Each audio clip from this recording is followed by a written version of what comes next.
Ladies and gentlemen, the President of the United States.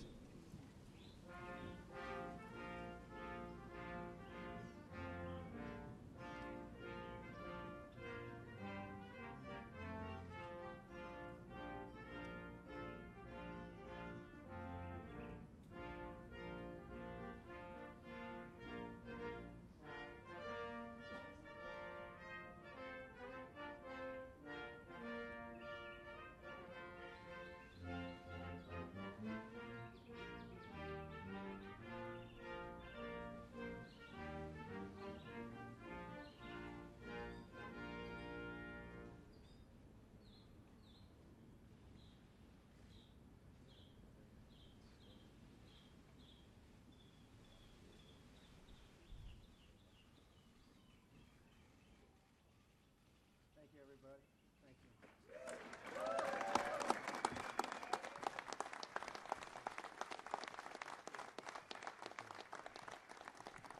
Thank you very much, everybody. I appreciate it. That's some big people behind me. Big, strong, brilliant people. Please, sit down. I want to thank everybody for being here on this very special occasion. It's an honor every single day to serve as your Commander-in-Chief to the incredible men and women of the United States Air Force. Very special, beautiful place. Very, very special. I also want to welcome the Acting Secretary of the Air Force, Lisa Disbrow, and the Air Force Chief of Staff, General David Goldfein. Thank you. Thank you. Thank you. The cadets here represent not only the future of our Air Force, but also the future of our country. Their skill, dedication, loyalty, and patriotism represent the very best of America. Thanks especially to the Air Force Academy Superintendent, Lieutenant General Michelle Johnson, and for your outstanding stewardship. You have been truly outstanding, Michelle, and we appreciate it so much. Thank you. Developing leaders, character, I mean, so many things are developed at the Academy. It's really an amazing, amazing job they do, and we all joined the very proud and distinguished heritage of the long blue line. You know what that is, fellas? That's a long, big, beautiful blue line. I would also like to welcome several members of Congress who are here today, including, maybe just stand up for a second, Doug Lamborn. Hi, Doug. Ted Poe. Ted. Thank you, Ted. Ted. Don Bacon. Hi, Don. Doug Collins.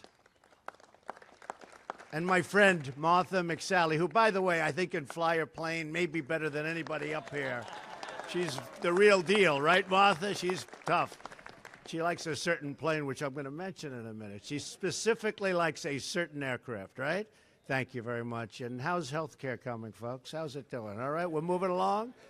All right. I think it's time now, right? Right? They know it's time. Thank you. Thank you for being here, folks. We're also pleased to be joined by the Secretary of Veterans Affairs, David Shulkin, who's doing an incredible job with the veterans. Thank you, David. Thank you, David. Taking care of our veterans, for me, and this has been one of my absolute highest priorities, and the highest priority just about of the administration, and David is working tirelessly to deliver the care our veterans so richly deserve. And it should have happened years ago, but it's happening right now. So thank you very much, David. Our Treasury Secretary, Stephen Mnuchin, is here with us as well. Stephen is determined to bring jobs and prosperity back to the United States, and he is really doing some very great service with a very complicated set of circumstances, and it's working out well. So, Stephen, thank you very much. Finally, and in this particular case, David and Stephen and Congress folks, we have to say this. We are truly and deeply proud to welcome the Falcons of the United States Air Force Academy to the White House. Most importantly, congratulations to you all.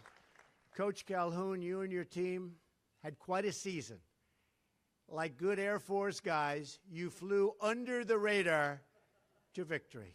You know, we're buying a lot of those under the radar planes, you know. In fact, you can fly over the radar. You're still not going to detect them. They cost a lot of money, I'll tell you that. This week, our Republican team had its own victory under the radar. That is a very important thing for the men and women of the United States military. And it's a very important thing for the people of our country. In our new budget, and it's been a very hotly contested budget because, as you know, we have to go through a long and rigorous process. But we've ended years of painful cuts to our military and just achieved a $21 billion increase in defense spending.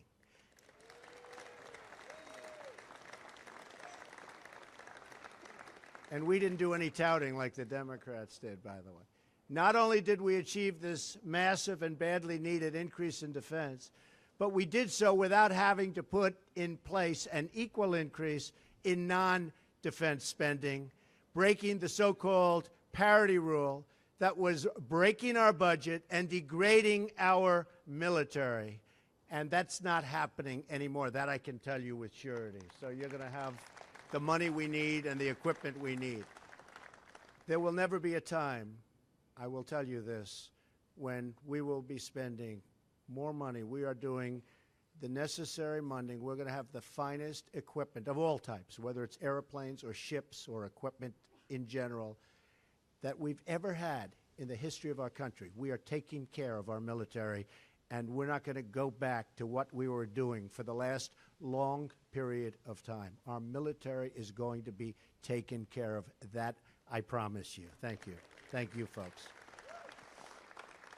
With this major investment in America's national defense, a core campaign promise of mine, we are at last reversing years of military cuts and showing our determination and resolve to the entire world. And believe me, the entire world is watching.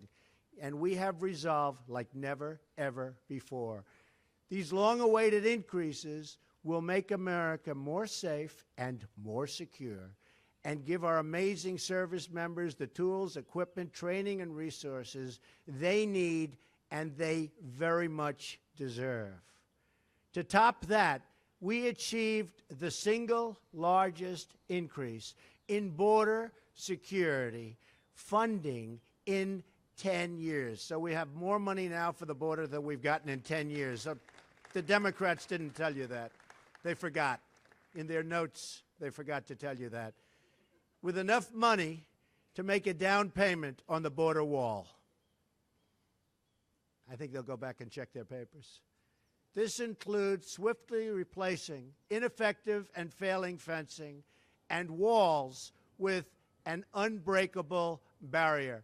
So we're putting up a lot of new walls in certain areas. We're putting up a tremendous amount of money to fix the existing structures that we have, some of which we can keep into the future. They're in good shape, but we have to bring them back to the highest level. We'll be doing that with this payment.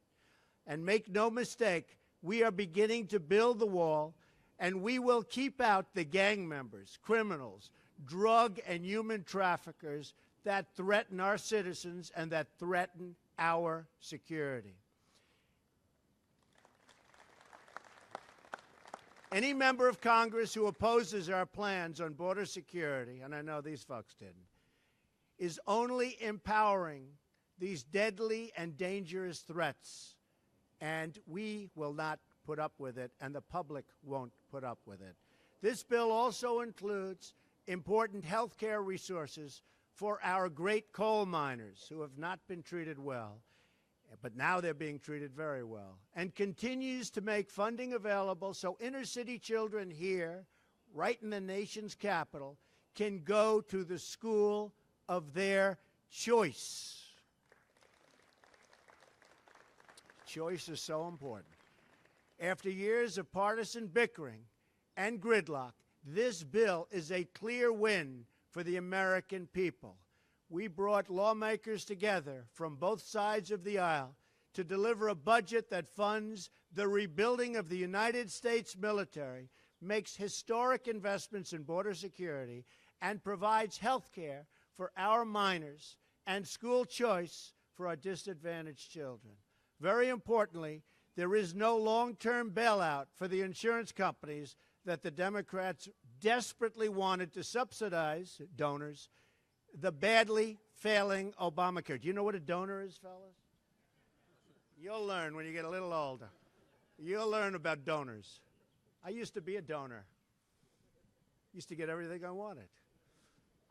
This is what winning looks like. Something that you folks really know a lot about. What a record. The Falcons had 10 wins and only 3 losses, a tremendous achievement, and they played tough, tough teams. And they played some teams that were slightly larger, right, Coach? Oh, yeah. Slightly. Coach is saying, boy, they're big, but you'd beat them, right? We did. You'd beat them. He knows how to win. Just spoke to Bob Kraft of the New England Patriots, right? And he gave you a little pep talk. Yes, sir. And he's a big fan, too. But we know one thing. As good as this coach is, even he says he's not replacing Belichick. Is that right? But someplace else. You're going to stay where you are. You better stay right where you are, Coach. Right? Don't let it sign him.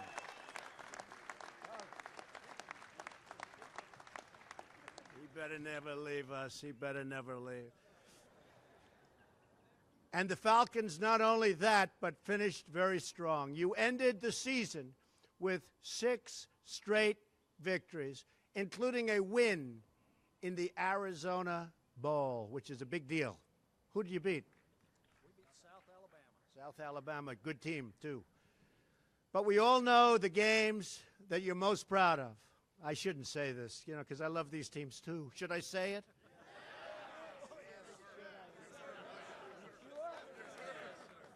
I thought they were great Americans, Coach. All right, the games they were most. They beat Navy, good team. Do I have to give the score? Yes. Beat Navy 28-14. And you beat West Point 31-12.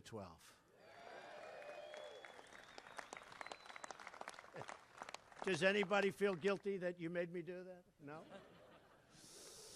It's a great privilege for me, for the first time, to present you the Commander-in-Chief's Trophy, my first time.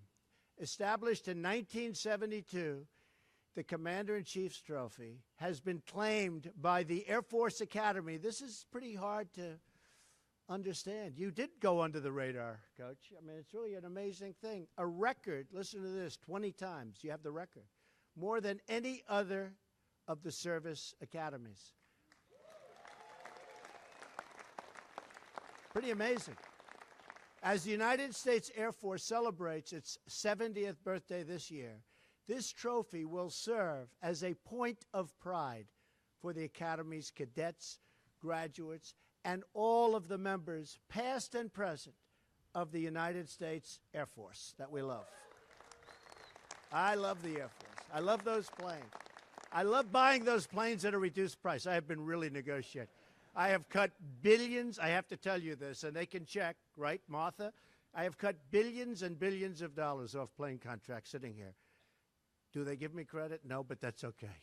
So we can either do one of two things. We can buy more planes, or we can cut the budget. What do you want to do? She says buy more planes. I think you're right. Nowadays, I think you're right. As proud as we are of your achievements on the field, we are even more proud of you and all of those who attend our service academies in general for your distinguished service on behalf of our great nation. Whenever an Air Force crew flies, you'll always find a powerful symbol of American strength and American prestige. From the A-10 Warthog, stand up, Martha. This is what she flies. She said, please, please, Mr. President, order more. You think that's just a great plane, right? It does some pretty big damage, I know that. Okay, and we're working on that, okay? She loves that plane. To the F-16 Viper, not as good, not as good. To the B-2 Spirit, a little different, but still, no. Pretty good, though. Our proud aircraft and airmen fill our friends, and you wouldn't believe it, with the level of confidence, and they really, truly strike fear into the hearts of our enemies. And I tell you, we have so many of those planes coming in. We have planes coming in from all different corners and all different sizes and speeds and with different capabilities. You're going to be very proud of what we're doing with the Air Force. And wherever, thank you. Thank you. And wherever our space and cyber airmen operate world-class systems for modern warfare, the full might of America will be on display for all to see. With the new budget increases we have achieved in our spending bill, we'll be able to purchase the greatest planes ever built, including the F-35, that is some plane, and the next generation of military aircraft. We will maintain and expand our superiority in the air and our ability to protect and project America's vital security interests. Just across the river, not far from the White House, stands a soaring tribute to the men and women of the United States Air Force.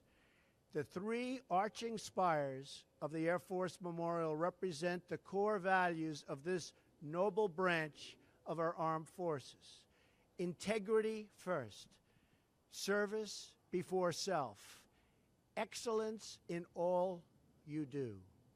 For 70 years, the United States Air Force has embodied those principles. I know each of you will uphold these standards with devotion and dignity throughout your military career. And I know that each of you will continue to make your country proud. They're great people. I met everybody in the Oval Office. They actually said this is the first time you've been invited into the Oval Office. And actually, the New England Patriots said that last week, that they were not invited in, but we invite them into the Oval Office. I think we should invite them into the Oval Office, right? Don't you think? But we're very, very proud of you, Coach. Together, the five branches of the United States Armed Forces, Army, Navy, Marines, Air Force, and Coast Guard, are the greatest force for peace and justice the world has ever known. And believe me, getting stronger and stronger and stronger by the day. One of the reasons that I was elected, one of the reasons that I'm standing here is called people want their military to be strong. Not weak, but strong, really strong. You keep us safe, you keep us strong, and you keep us free. Thank you all for your service, and congratulations again to the winners of the Commander-in-Chief's Trophy, the great Air Force Falcons. Thank you. Congratulations. With that, I'd like to invite Coach Troy Calhoun, a great coach, loved by his players, by the way. I said, do you love him or do you dislike him? And by the way, some coaches are pretty well disliked, but they're good coaches too. But I like this combination much better. A great coach, Troy Calhoun, and congratulations, Coach. Thank you, man. Mr. President, we're overwhelmed with the graciousness of you and your staff. This certainly has been an unbelievable trip for our young men and young women that have been able to come along. And we are so proud in only 3 weeks under your command, they will become commissioned and second lieutenants in our United States Air Force. And what they will bring is courage, integrity, boldness, and unquestionably, they're champions, but more than anything else, they're absolute winners. So, ladies and gentlemen, the young men and young women of the United States Air Force Academy.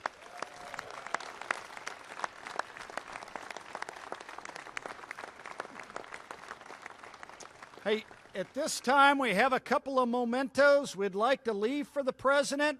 I will say this, our Commander-in-Chief You look at our roster, we never have anybody that's ever worn jersey number 1 here in the last 9 years.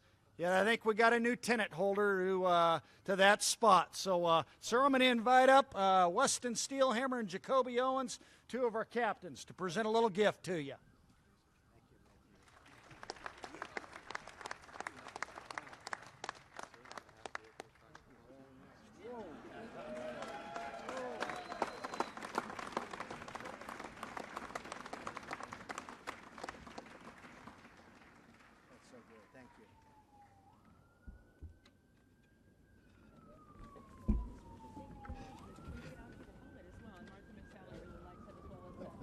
Martha, come on up here. It's a tiger How shark about our helmet. members of Congress? Come on up. It's a tiger shark helmet that commemorates from World War II flying tigers, and now A-10s wear this paint scheme as well. So you probably had an eye on one of those. They wore it at the Bowl game in Tucson. So. Good to see you, Commander in Chief. I love the coloring on there. Yeah, you do. Oh, let's go. Come on, get up here. Come on, sir. You hold that. You hold.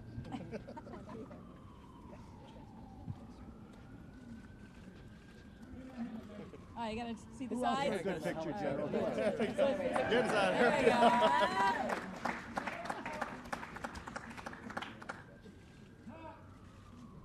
Thank you all very much. Great honor. Thank you.